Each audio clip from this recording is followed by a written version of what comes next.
Hello, Laura. Thank you for being with us today. Thank you so much. Pleasure to be here. Absolutely. So, Laura Scott is an executive and leadership coach and president of 180 Coaching. Laura's expertise is in the area of self-leadership, including resiliency, emotional self-regulation, and equanimity, helping her clients stay calm, strategic, and creative in the midst of chaos, as well as uncertainty.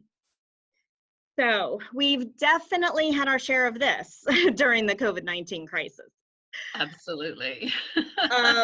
And so, the information is changing daily. It's messing with our emotions. It's messing with our planning, which I really like to do. Our emotions are all over the place. But you've developed some tips and tools to help people regulate emotions and find their center in the midst of chaos and uncertainty. So we're excited today to hear about some of those tips. And our topic today is, dealing with uncertainty and how do we do that? Tell me, please. The sad thing is, uncertainty is really hard for human beings. Our brains just love certainty. It loves certainty. It loves predictability and patterns. And when the brain doesn't know something, it's just going to make something up in its place. So when our brains evolved in early humans, it was really quite a scary place. I mean, your ability to hunt and gather successfully was actually a matter of life and death. And so if you were outside your cave and you heard little rustling in the bushes, you didn't pause to investigate. No. You ran back to your cave as quick as you could, right? Yeah. The primitive brain, they didn't take time to discern between a real threat and a perceived threat. And to a great degree, we are still working out of that primitive brain. And so even though we now have a more evolved brain, we have the neocortex, that has the ability to discern between real threats and not so real threats. But when we're fearful, we default to that primitive brain. And so that primitive brain doesn't know what's real, and it also assumes the worst case scenario, like our caveman ancestor did. Every rustle in the grass is a saber-toothed tiger, according to that. Yeah. And so your brain won't take any chances. Mm-hmm. So it's just a default, unfortunately. Yeah, my dad used to always say, anticipatory worry, it'll kill you. But it's absolutely, it is definitely the default for a lot of people. Yeah. So what is it about uncertainty that's so hard for us as human beings? Why is it so hard? It's hard because we definitely want to know. And when we don't know, we just make stuff up.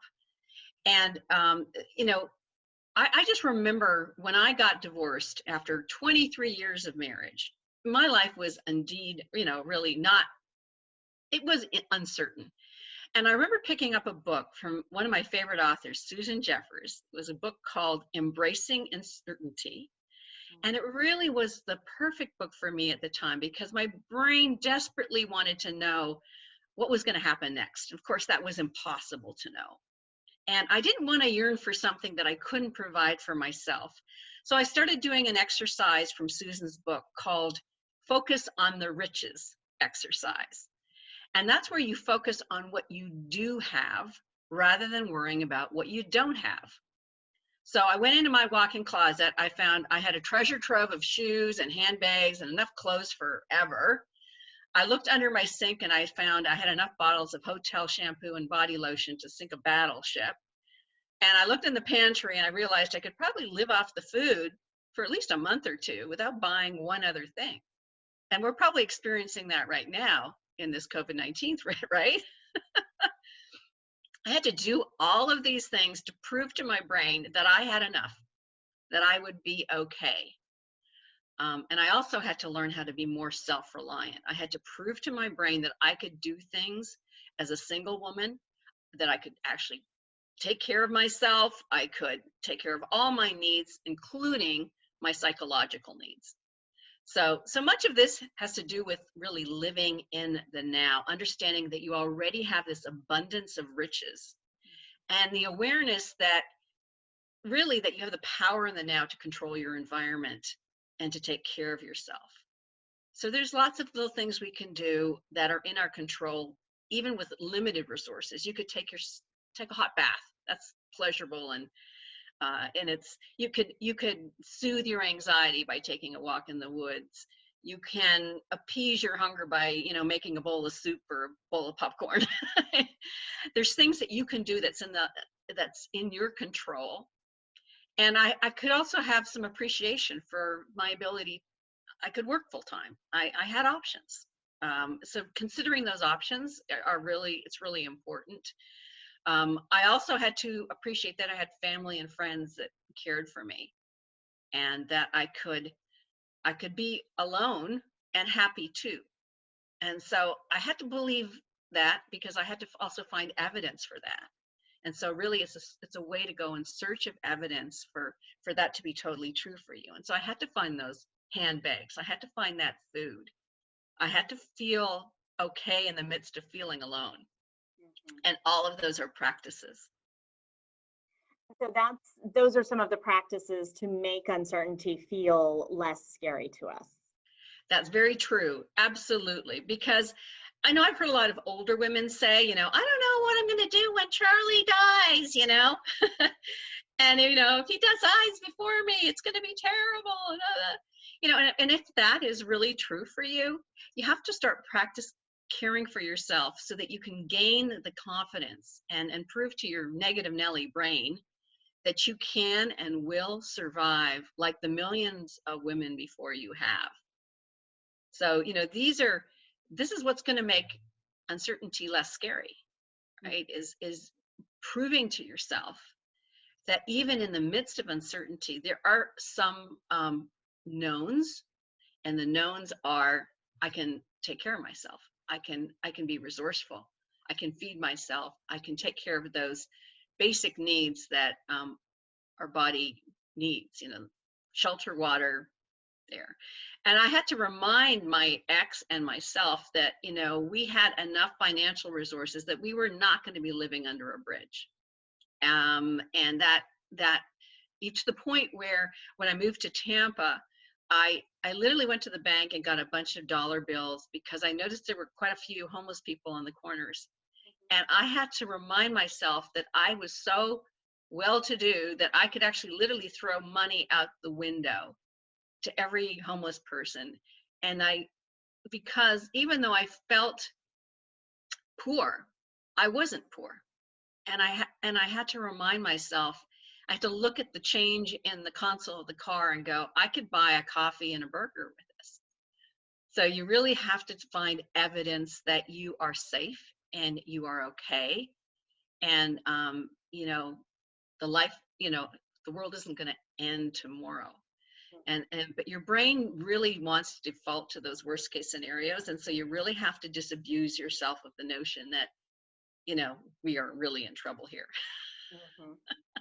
Well, and I can see right now, with so many people being alone and not having those typical support systems in the typical way that they may have them, that becomes even harder. Uncertainty probably swallows some people whole right now. And that self-care is so important. Just treating yourself as if you were taking care of a good friend. Can I pour you some tea, Laura? Can I pour you a hot bath? What do you need right now? And listening to yourself and response to those questions. What do you need right now? Sometimes you just need a nap. Yes. Or a good book. Makes sense. So then what would be the benefits? What are the benefits if you could, I don't know if I ever could, but if you could accept uncertainty as normal, that this is part of life, this is normal, deal with it. What are the benefits of being able to do that? I think the major benefit in accepting uncertainty is then we can move forward in life, feeling empowered, right? Because it's easy to get frozen in the space of uncertainty, frozen indecision, frozen in being paralyzed by not having enough information to make a decision. But businesses now, my clients, my coaching clients, are doing this right now. They're figuring out what to do next with these unknowns. Mm-hmm. So we can live in the now with curiosity and with a sense of adventure. So, God may have a plan for me, but he's not sharing it with me right now. I've got to go on faith, right? So I think, they always say nothing is certain except for death and taxes. And so what happens between now and death is really 100% our responsibility to manage to the best of our ability, even when we feel we have no control. So the key is really to focus on the things you can control and let go of the rest. Having 100% certainty about our future is really a pretty boring story. Like imagine what my boring story was. Two people fall in love, they get married, 50% eventually get divorced, and eventually they die. Boring. I mean, the real story of my life is really much more interesting, but I can't tell you that story because I haven't written the ending yet. Well, and these are certainly interesting times. I think a lot of businesses are adapting and changing. Our industry we're getting comfortable with technology when we never were before, in ways we never were before, right? So that makes a lot of sense. Trying to focus on what you can control.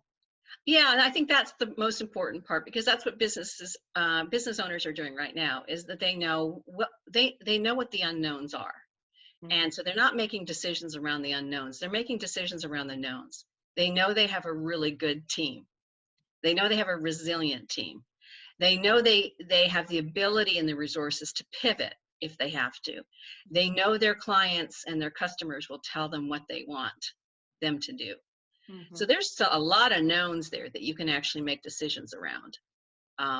So in the know, and if you are alone and you're sitting at home going like, what the hell am I supposed to do right now? I have no idea. It's like, I think, you can say, I can live every day as if it's my last, and I can make sure I take care of myself, and I can ask for the things that I need, and that I am resilient. And so there's a lot of things that you can do that, even with the unknowns, that can give you a solid sense of, okay, right now I'm good, I'm safe, and tomorrow will be a different opportunity to do something different, depending on what the new knowns are. So we're learning something new every day about COVID-19. We're learning what we can and cannot do. We're learning about ways that we can be resilient through this. So until we have that information, we can just do the best we can do right now, and make sure that people are safe and secure and have the things they need for basic safety and security. Makes a lot of sense. Thank you. I appreciate that. Uncertainty is certainly a certain part of these days we're in right now. So I appreciate it, Laura. Thank you. You are so welcome. It was a pleasure.